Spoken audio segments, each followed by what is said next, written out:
Hello, everyone. Welcome to a new episode. Today is a little bit more fun and lighthearted. We're going to be playing Agree to Disagree. So I'm going to say a statement that is somewhat controversial in the jiu-jitsu community, and then we're going to hold up the card that we feel. So if you agree with the statement, we'll hold up the agree or strongly agree or disagree or strongly disagree, and we'll talk about why we feel that way. So we have level 1, level 2, and level 3. So least controversial to most controversial. And I'm just going to say the statement, and we're going to talk about how we feel about it. That's right. Now, I will say 2 disclaimers. 1, this is how we feel right now with the information and training experience that we have right now. Mm-hmm. It may be different a few years from now, and it may have changed from a few years ago. So just a little bit of a disclaimer. This is how we feel in this exact moment, but with the other information, we might feel something different. That's right. Be nice to us, please. Yes. This is just for fun. And then the other thing I want to say is no matter what we say to any of these answers, there's probably some exception or reason behind something that we just don't know of. So we understand that, and we're willing to change our mind. So if you guys disagree with us on any of these, put it in the comments below. We really want to hear it out and hear your arguments and see what you think. That's right. Just drop a like, subscribe, hit the notification bell, and then definitely comment. Do all the other things. And then you can comment what you don't like about it. Yeah, there you go. Yeah, be a part of it first. Okay, you ready? Yeah. Drum roll. No, I'm Let's joking. go. Okay. Consistency matters more than training intensity. Okay, you go first. Okay, strongly agree. I'm going agree. Okay, so I strongly agree with this because I think there are times in your jiu-jitsu journey where you aren't in a place to train as hard as possible every single training session, but it's more important to just show up and do what you can for the day. So I think over time, if you're think about the long-term journey of jiu-jitsu, it's like 10 to 12 years. So if you're trying to train intensely every single training session for 10 years, you just can't do it. It's not going to happen. Yeah. So consistency 3 times a week matters more than 2 times a week as hard as possible, which you're going to burn out from. Totally. And I also think that intentionality is way more important than intensity, right? When you show up to class with a purpose, you know what you want to work on, you're trying to build a certain skill, you're going to do way better than someone who's just showing up to train hard, right? It's 2 different things. Okay. Next one. Oh, sorry. I just said agree though, because I do think intensity is important sometimes. Okay. Okay. Next statement. Most people overconsume flashy techniques. I don't think most people do, so I'm going to say disagree. I'm also going to say disagree because I don't think that many people do that. Yeah. I do think some people try flashy techniques over some more like fundamental or more like useful techniques because they see it on Instagram. Also, we do the same thing. Like, we're not hating on other people. Like, we do the exact same thing. But I think if you like base your entire jiu-jitsu game around like only random techniques that you found on Instagram and YouTube, then you probably don't have a very well-rounded game. But I don't think most people do that. I think a few flashy techniques is fun and fine and adds to the training room. I absolutely agree. And I think the flashy techniques are actually fantastic and work really well if you have the base fundamentals down. Yeah. So for me, all the crazy berimbolo stuff and all of that just adds an awareness of how to get to the back, if that makes sense. So then when you're finding yourself in weird positions, it's easy to make that happen. Yeah. For sure. Okay, next one. Taking notes improves your jiu-jitsu. I agree with this. I'm going to say strongly agree if you count taking notes as that could be a couple different things, right? Yeah, it could just be studying, right? So for me, I study all the time. I really like watching instructionals and watching matches, and we have a couple different platforms that we're subscribed to help us in this way. So for me, studying is huge. I personally don't do like written notes for most of it. I usually just study and then do that. But I think it's helpful. If it works for you, do it. I used to do handwritten notes. I would write down like who I rolled with, how the roll went, what I learned from the day, what I didn't like, what I need to work on, whatever. I think it does work for some people. I think other people like that they do jiu-jitsu just at the gym and they don't worry about it when they leave. You know what I mean? Like that space is for that, and you don't take it anywhere else. I think that's fine too. So whatever really works for you. I think you're not gonna like get worse at jiu-jitsu by taking notes though. Oh yeah, being intentional. Yeah, or by studying or whatever it is. So it depends on the person. Yeah. Okay. Next statement. Rolling is more important than drilling. Oh, this one is so hard. This one's hard. Okay, so rolling is more important than static drilling. Okay. I agree.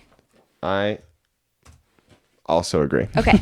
Then rolling is more important than like positional drilling, positional training.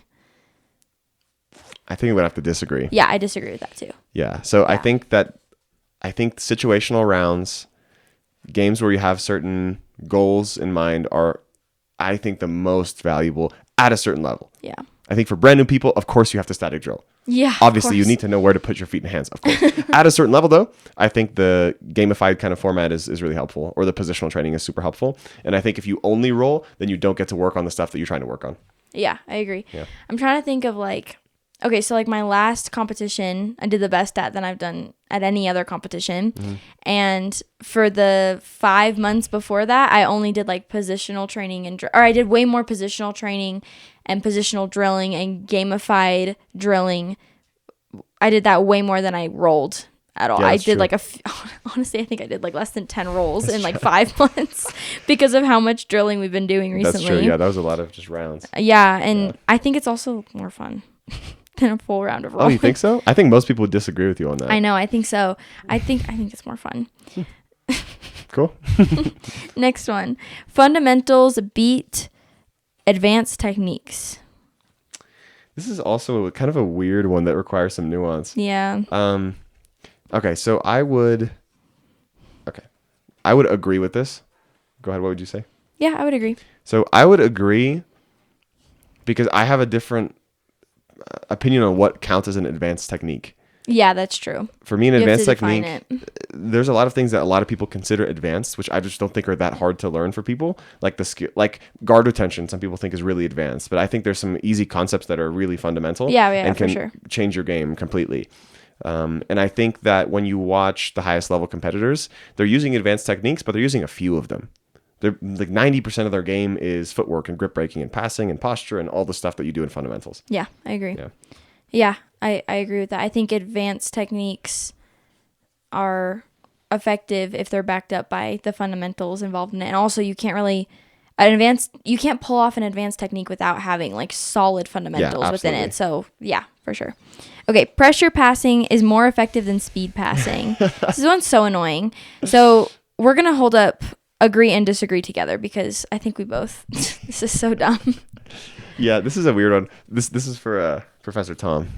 Our professor, because I remember having this like argument with him when I didn't know anything about passing, and I was always like, I remember having this argument with him at a competition. Oh yeah, it's so funny because I remember I did a round. I think I lost that round. I think, and I came out, and he's like, "Oh, you got to put more pressure after you're passing," and I'm like, "No, I need more movement," and I was like. I need more mobility. And I was wrong. Yeah. Turns out you need both to be good. Who would have guessed? Yeah. I think it's important to combine your pressure passing with your speed passing. Like, one of our professors is so good at this, and I love watching him roll when he's passing the open guard because he'll be like super tight with it, lots of pressure, and then all of a sudden he'll explode, and then pressure, and he'll tighten everything again, and then explode. And I think that's the best way. And also, if you watch those advanced competitors, that's exactly what they're doing. Yeah. They're moving slow, fast, and then adding pressure. Like the grips can feel like pressure, and that's great. Like you can combine them for sure. I think it depends on the division a little bit too. Like in the lightest divisions, I see a little bit more mobility. In the heavier divisions, I see more pressure. But yeah, you need both. Yeah. I do want to put a disclaimer in here as well. Like a lot of these questions you guys sent in because we put it on our story. Yes. And then a lot of them are also, we just had like AI come up with some controversial topics for us to include. So we actually didn't write these. So we're saying don't blame us. For the statements. Statements. Okay. Let's see. Belt rank matters less than people think. Go ahead. Strongly agree. strongly agree. This is gonna be boring because we're gonna have the same answer for every single one. I know. We'll find something to disagree on. Yeah, this one I think is pretty. I think most people would agree with this if you've been training long enough. It just doesn't matter that much. What's that? Just making sure. That's good. Yeah. I think most people would agree with this if you've been training long enough. I have white and blue belt partners who are killer, who I love training with, right? Yeah. And there's black belt partners who I love training with. It does not matter, honestly. Yeah. I think it's a nice milestone and marker for people. And that's cool. But in terms of your progress, I think it's better to chase improvement. Yep. That's my opinion, though. Yeah, for sure. I think every training partner offers their own, what's the word? Their own. They have their own attributes. They have their own... that you learn from. So there's a white belt that I love rolling with because they offer me a specific attribute that I don't usually get to have. Or I'll roll with a brown belt because they offer me this specific position that they're really good at, or whatever it is. So yeah, I don't think belt rank matters at all. Yeah, it matters in terms of strategy a little bit if you're an advanced competitor and it really matters to you, like what division you're in and when the timing. Then I think it matters. But otherwise, I think it's just it's like a fun marker in my mind. But not that it's not important and you shouldn't be excited about it, but it's just yeah. Okay. Belt rank. Or wait, no, I just said that one. Winning rounds matters. Strongly disagree. In the gym? In the gym. Well, actually, yeah. In the gym, I disagree. In competition, then agree for sure. I don't know. Even in competition, I think it depends on Well, you should try to win if you're competing. Oh, well, sorry, yeah. Yeah. I would agree with that. Tommy's like, no, I want to take care of my training partner. Like, I want to learn from them. No, beat them. I'm so bad about this. I'll be competing and they'll like take me down and I'll be like, dude, that was nice. And I'm like, what am I doing? Like, I know. So lock funny. in. So funny. Yeah, I don't think winning rounds matters in the gym. We have amazing training partners who will put themselves in like the worst positions just because they need to work on it, and they do not care at all if they're winning, and they don't care if like their professor's watching and thinking like, oh, that brown belt is a white belt because they're rolling with a white belt and their bottom side controlled. Like they're not thinking that, they know that you're working on something. Yeah, by the way, actually from a coaching perspective, I love seeing that. If I have some of my students doing a position that I know that they're trying to build as opposed to just keep sticking with the same thing all the time, I love seeing that. Yeah. For sure. I'm thinking of one of our close training partners who is extremely good at leg locks and can get everybody in the gym with a leg lock. But we recently told her like, hey, we love that you can do this and you're winning. We need to work on other things. Right. And she's doing great with that. Yeah, so she's killing it now. I love that. Shout out to my girl. Gis should only be washed after hard training sessions. So only after hard training sessions. Oh, this is one of the... I don't do well with double negatives. This takes me a long time to understand. So if you say disagree, then you think that your gis should be washed even after like light training sessions. Okay. I think that's what it means. Okay, so you say disagree? Disagree. I say strongly disagree also. Okay. The only time I won't wash my gi is if I've worn it for like 30 minutes for some reason, like a promotion or something, and I walk out there in my gi and then I take it off. Yeah. That's the only time I won't wash it. But to me, if I've even taught for like a few hours, I'll wash my gi. Yeah, because you should be, by the way, you should be sweating when you're teaching. Right? Yeah, that's another topic. That's how you know you're teaching well, is if you're sweating and you're, putting all your energy into it. So yeah, you should wash your gi. Wash your gi, you guys. Yeah. Wash your gi even after like a light training session because granted, like your mat should be clean. Your partner should also have clean gis, but you are rolling with other people. They're rubbing their sweat on you. The mats may have like leftover sweat or whatever it is. Like just wash your gi. Just be careful. And wash your belt. That's a underrated topic. Wash your belt. You know why? Because we can tell. We can tell if your gi or your belt hasn't been washed and you just, kept it on after a few training sessions. We know. That's true. Yeah. Okay. Now, level 2, medium controversy. Oh my goodness. We don't do well with controversy. We'll see how this goes. Okay. What does that mean? Controversial topics we don't do well with. We're like, oh, we're neutral. We're Switzerland. It's fine. Oh, that's true. Yeah. Okay. Training through minor injuries is better than taking time off. Okay, go ahead. Yeah, strongly agree. Okay, I would just say regular agree. Regular. Basic agree. I think it really depends on... I'll take the regular agree. Oh my God. I think it really depends on what you count as a minor injury, right? Like if you stub your toe or something, or you shouldn't train through it. But if it's anything where you shouldn't train through a stub toe. I'm sorry, you should train through a stub toe. Okay, good. Thank you. I think if training progresses your injury further, then you should not train. Like makes your injury worse. Yeah, I know this is a really profound idea I'm having right now, you guys. I know this is crazy stuff, but yeah. So if you have like a torn, I don't know, muscle, something, and you go in there and every time you train it gets worse and it hurts more, you probably should give that a rest. Yeah, okay. Tommy and I do disagree on this like a little bit. So like I've broken like my toes and I broke my toes and I broke my fingers and allegedly. I have. And you just train through it. Like it's kind of whatever, you tape it up and you train through it. But we kind of disagree. Like he would take the time off. Yeah, I don't get any judgment for that either, by the way. Whatever, dude. Like just, I don't know. I think it depends on the person. Like, whatever you can push yourself through without hurting it more, that's okay. That's cool. True. Yeah. How are your knees doing? Whatever. Whatever. I didn't compete to heal my knees. That's true. I'm very proud of you. Thank you. Okay. Next one.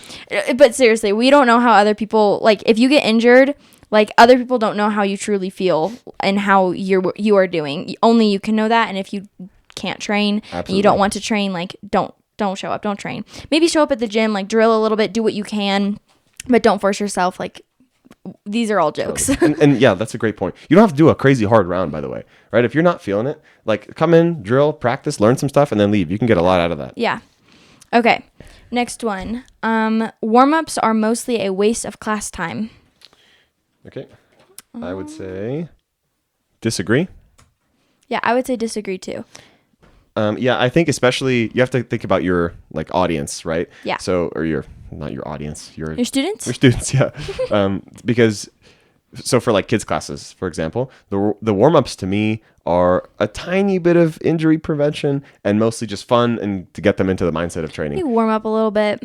Yeah, but again, like you get your heart going and sweat a little bit. Yeah, but for the kids it's more just fun, but for the adults it's like a safety thing, right? You need to warm up so that people don't get injured. That's super important. So in that sense I think it's hugely important. However, I do think sometimes warm-ups are too disconnected from what you're doing that day, and I think there's a great way to warm up, stretch out, and work towards the goal of the day, if that makes sense. If you're doing guard retention stuff, you should warm up hips, right? You should warm up your neck, all that stuff. And maybe you can implement some flow guard retention rounds or something like that. You know what I mean?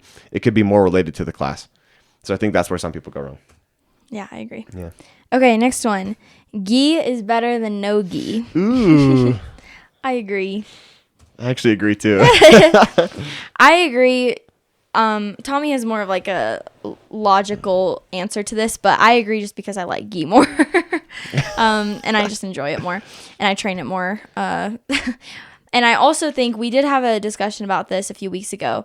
I do think that a lot of people say like no gi is more accurate to like being on the street, but we talked about how like if they're wearing clothes and it's really not, like the gi is just as accurate because you can get almost the same grips that you could in the gi or on street clothes that you could in the gi. Yeah, you'd be surprised how well it works even with like a hoodie or a t-shirt or something.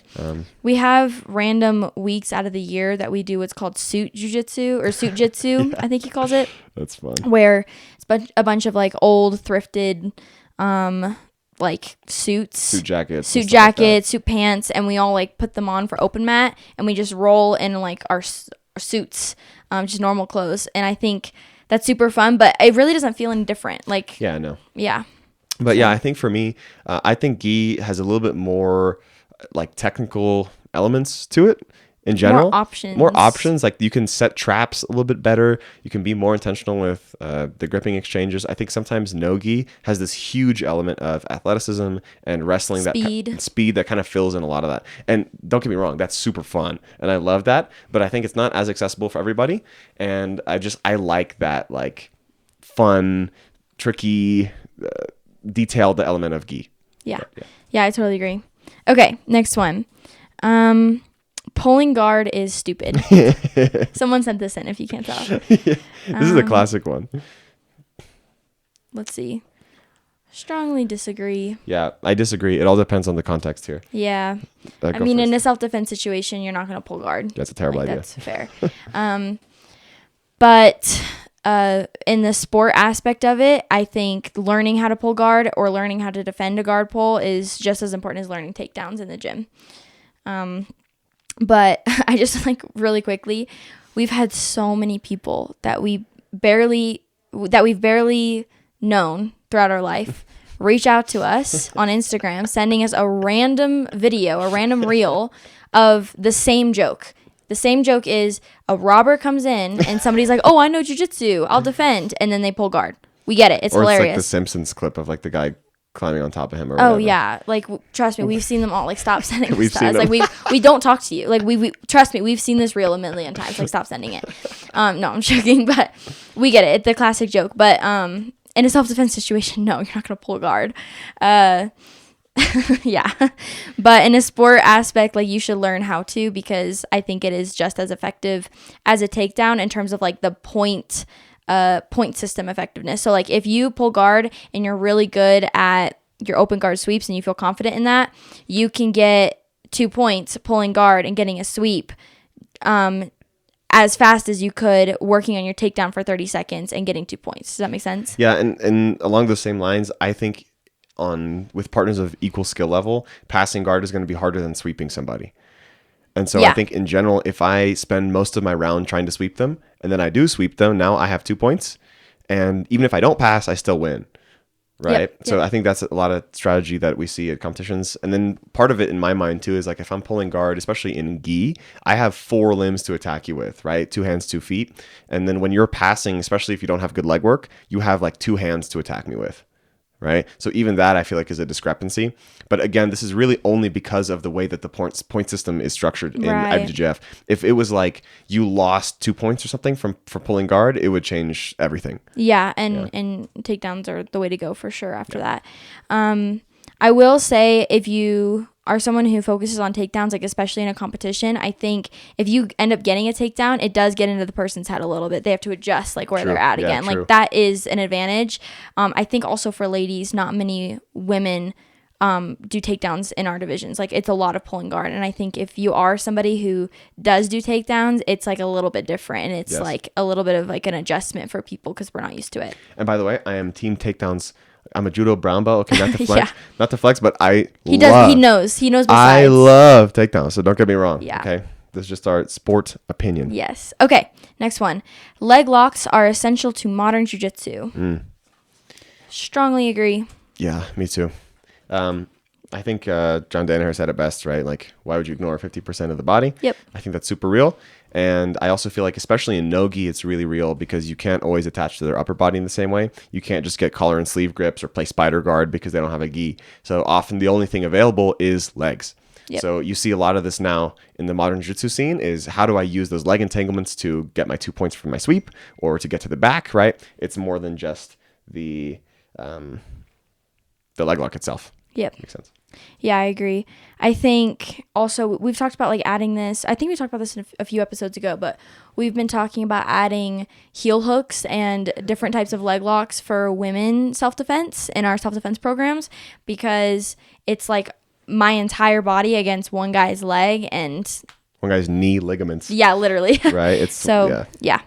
Why is it controversial? I'm just curious. You would know this better than I do. Why is it controversial? My understanding is it's just a tradition thing that in old Brazil, when they had those big competitions and stuff, it was kind of looked down upon to use leg locks because it wasn't pure jiu-jitsu. Okay. But now I think the paradigm has shifted. Okay, gotcha. I wasn't sure. That's my understanding. Leave a comment. Yeah, but please correct us if we're wrong about that. Okay, next one. Cross training makes you better. This one is definitely more controversial.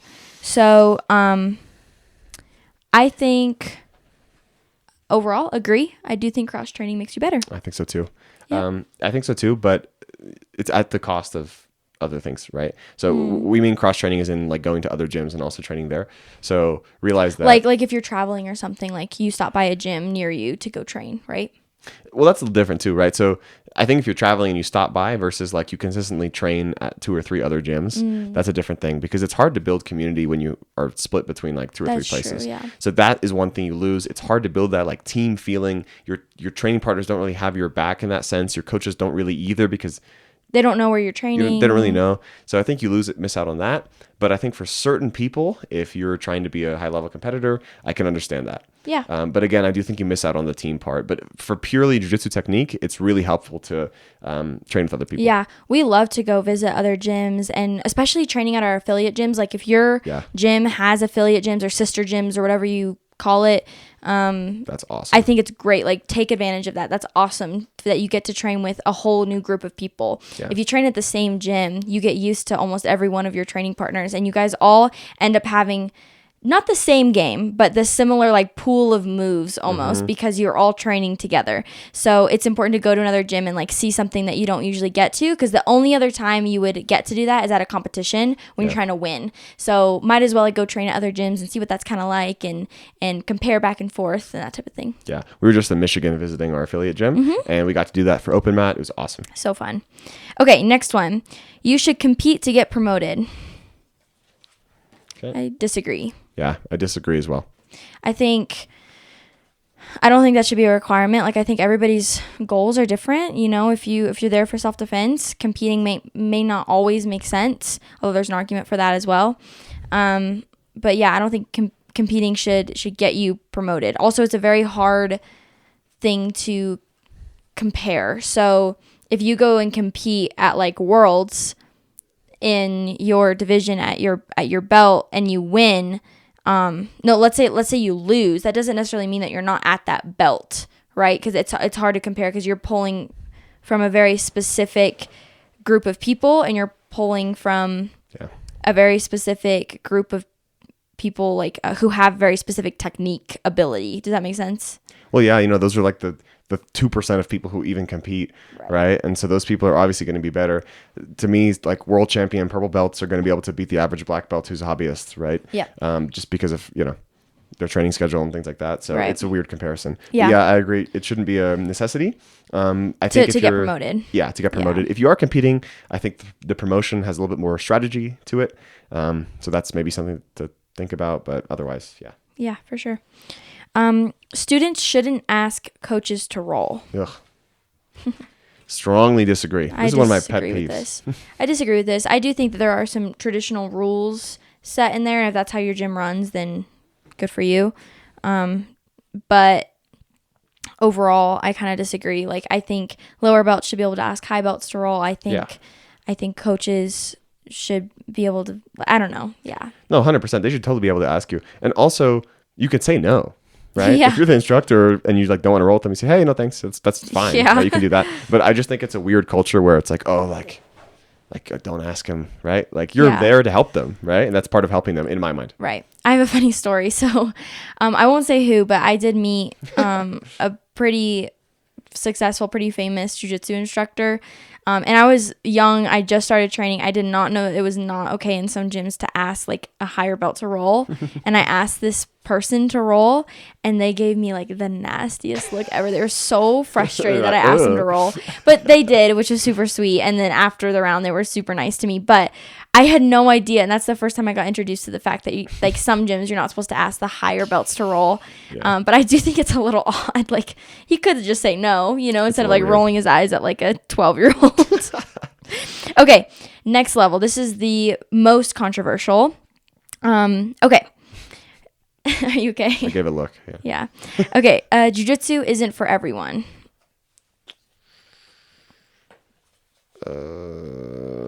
I agree with that statement. You can, yeah. I think I disagree. This is probably the first one where we're a little different on. Yeah. So go ahead. I agree with this statement because there's people that I've met where I could not picture them training. And even when I mention it to them, it's like a level of disgust. Like, I just don't think it matches some people's personalities. However, I think training would make a lot of things in their life better. And I don't think that there's a loss to training. I just think that for some people, I just couldn't picture them in that. Like, I don't think it's good for, like, I don't think it works for everybody. Just like running doesn't work for everybody, but it won't hurt you to run, you know? I think I agree with like 90% of that. Okay. I just feel like for those people, if they were introduced in the right way, then it would still be a positive experience and maybe they could like it. It's just, you just have to have a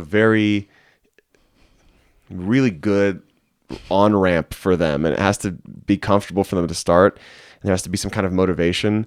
It's hard, but I think for those people, like, it could be a good experience. So that's my perspective, is anyone could fall in love with the sport, I think. Yeah. But it depends. It's hard. Yeah, it is hard. Okay, next one.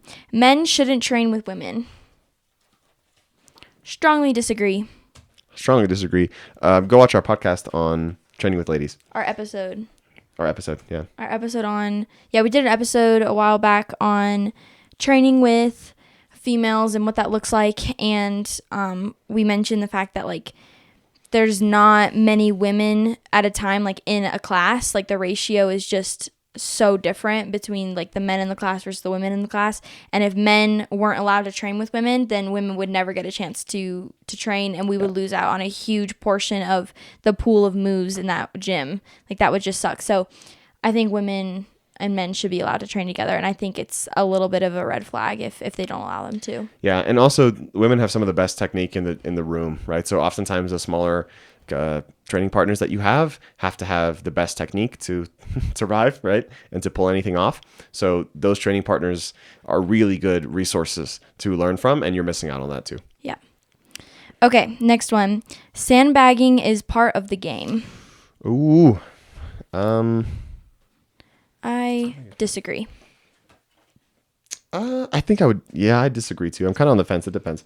But yeah, I mean, overall, there's a few gyms in the jiu-jitsu world where I think they get called out a lot for sandbagging. And I think that's kind of unfortunate because let's say they have, like, the best person in that division and they're winning all the time, and, like, their age or number of years or whatever the requirement is just hasn't been met yet.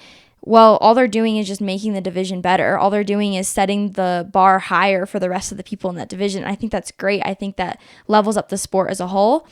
I do think if all the requirements are there and they're winning, like, worlds every year, that's a little sketch to me. That's a little like, why not? Like, put them with somebody that would challenge them more in competition. I don't know. But I'm also not, like, a high-level competitor. Like, I don't know what that would be like to train at that type of gym in that world with that mindset. Like, I don't know what that's like. Yeah, I totally agree. I think that a lot of times, like, if you're winning major competitions and, again, all the requirements have been met and you've been at that belt for approximately the same time as other people, then it doesn't make sense to stay in that division. Yeah. I think. But like Mari said, there's a lot of gyms where you have young competitors who are winning the blue belt division and they're not old enough, like, via the organization to even get promoted. And so it's like, what are they supposed to do? And plus, I think sometimes they get made fun of. They get called out for it. Like, people get very annoyed at these gyms where I'm like, they're just building up the rest of the community. Like, this is great, actually. Like, they're training, like, every day, 5 hours a day. Like, if they deserve to be in that position, right? True. Like, they're working harder than everybody else. So yeah, they should be winning. If somebody in your gym was there as much as they possibly could be, you wouldn't just immediately promote them and not give them a chance to try it, I feel like. Yeah, right? for sure. So, for sure. Yeah, I don't know. Yeah, I agree. Okay, let's see. Women-only classes are necessary at gyms. I agree to an extent. Like, if you don't have the best setup for a female, for, like, a women's only class, then that makes sense. Or you don't have the best culture to set that up, like, I guess that makes sense. But overall, like, I think women need their own outlet in the gym, because the experience is just different. And I think it's very validating for other women to have a class or train with other women in that realm, to feel like what they're doing is normal or whatever. So, like, in my women's class, we've talked about, like, how crying is normal, or how feeling this way or that way is very normal for a female in the sport, which you just wouldn't talk about in, like, a male environment. So I think it's not necessarily, I guess, not necessarily necessary, but I think it improves your gym as a whole if you have a female class. I think it's a great idea because also the barrier to entry then is lower, because a lot of the time I think some ladies aren't going to join the class because it's like 95% guys. And so that's really intimidating. And so if you have a women's only class, it lowers that barrier of entry, which makes them more comfortable. And then they could join those bigger classes. Yeah, we've had a lot of women come through and they start with just our women's class for a few months or a few weeks. And then they go into the like normal classes. Yep. And I think that's good because, like Tommy said, it's a little bit more of an on-ramp. And then we can also talk about, for the few weeks or months that they're in that women's class, we can talk about what it looks like to join the normal class and what to expect, which is really nice for them. So, yeah. Okay. Next one. You should coach your partner. Your partner as in your like significant other.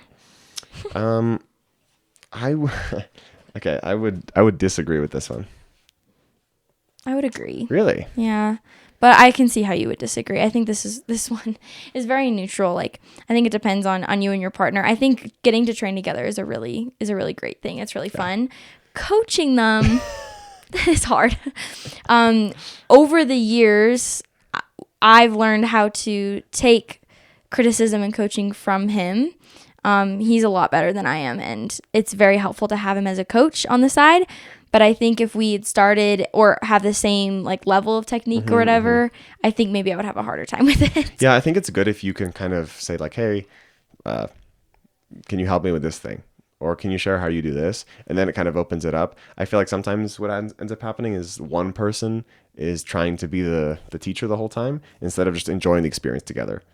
Right? Yeah. Like I think it's because I like feeling like your training partner. Yeah. That's fun. Yeah. You know? So yeah, for sure. I think it depends on you and your partner and what you're going in it for. And I guess, I said disagree because I feel like if you're trying to coach them too much, you lose that training partner relationship, and then it's less of sharing the sport and it's more like telling them about the sport. Like you're trying to like impose your feelings about the sport on them. Yeah, this is a little bit more of a side note, but if you are going into jiu-jitsu with your partner, I think it's important to have like a relationship with jiu-jitsu outside of them in case something happens. You still feel comfortable in the sport doing it by yourself rather than having to have your partner there. It's kind of a side note, but something to think about if you start training with somebody that you're with. Okay, next one. Being a good competitor doesn't make you a good coach. I strongly agree. I strongly agree. I think there are good competitors and good coaches at the same time, though. Oh, for sure. Yeah. So here's what I think about this. I think competing makes you a better coach. But if you're a bad coach, you know what I mean? You're still not going to be an amazing coach. These are two different skills. This art of coaching is completely different than the art of competing. And it just takes practice in both of them to get good. However, if you compete, then you can relate to your students better. You can give them better advice for competition, obviously. So I think it makes you a better coach, but doesn't necessarily mean you're good. We know people who barely compete and they're amazing instructors. And we know some people who are incredible competitors who can't teach at all. Yep. Two different skills. Yeah, for sure. Okay, last one is hobbyists aren't real practitioners. And that kind of goes with what we were just talking about. ChatGPT is a hobbyist hater, apparently. Strongly disagree. Yeah, again, it all depends on like what you are doing the sport for. And if it's not to compete, but just to come in and have a fun workout and have a good community, then that's great. Like, it doesn't make you any less of a practitioner. I think competing would, make you better, faster, technically, but I don't think it's necessary for your jiu-jitsu at all. For the first 4 years of our training, we didn't compete at all, right? Yeah, basically. Yeah. It took a while. So I don't think it makes you any less of a practitioner. Also, the hobbyists are the ones prepping the competitors in the gym. Yeah, so your role is just as important. Yeah, your roles are just as important with the hobbyists. Yeah. Is that all the questions? What do you think? Yep, that's all the questions. Yeah, I totally agree. Yeah. Do you have any other topics you would like to discuss? I don't think so. I think that's good for today. Yeah. If you guys have any like controversial like topics that you know of in jiu-jitsu that we didn't cover, we'd love to hear it. Let us know your hot takes. Yeah, we want to know them and argue with you about it. If you guys like this episode in this format, we'll do another one in the future. Yeah. So just leave a comment, let us know, and we'll incorporate those into the future episode if you liked it. Yes. Thank you guys so much for joining us. We'll see you next week. That's right. All right. See you guys.